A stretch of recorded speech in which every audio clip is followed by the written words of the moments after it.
morning, everybody. Brent with Johnson over here in Medford, Oregon. Today I want to show you one of the great value pieces we just got in. This is our 2017 Pleasureway XL TS.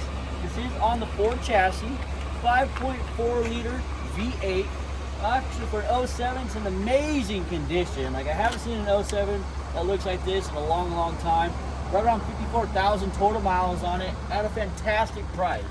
Pleasureway quality, a one-piece fiberglass full roof that they set onto this bad boy.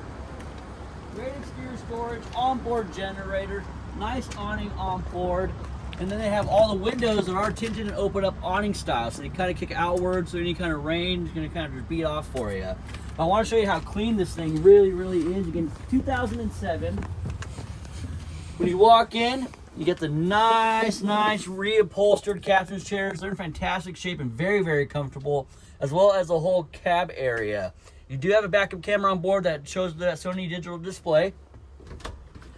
Fantastic storage here. You got the little table, and there is a spot for the table right here. Both these chairs actually do swivel around, so you have an area to eat, like dining room.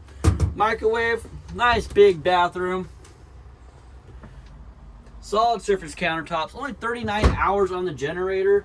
Reefer 2-burner gas stove right here, and this is a rear lounge floor plan. Again, very comfortable overall. All power, so push button, this folds flat. These parts come together right here, making a full bed across the back. Also comes with the cover. Fantastic overhead storage throughout the whole coach. You got Dometic AC right here. It's got heat, it's got absolutely everything you need to get out and start camping. Again, for 2007, the thing's absolutely beautiful, as you can see. So if you have any more questions about this Pleasure or anything else Johnson has to carry, just send one to me and call. Thank you guys, and have a good day.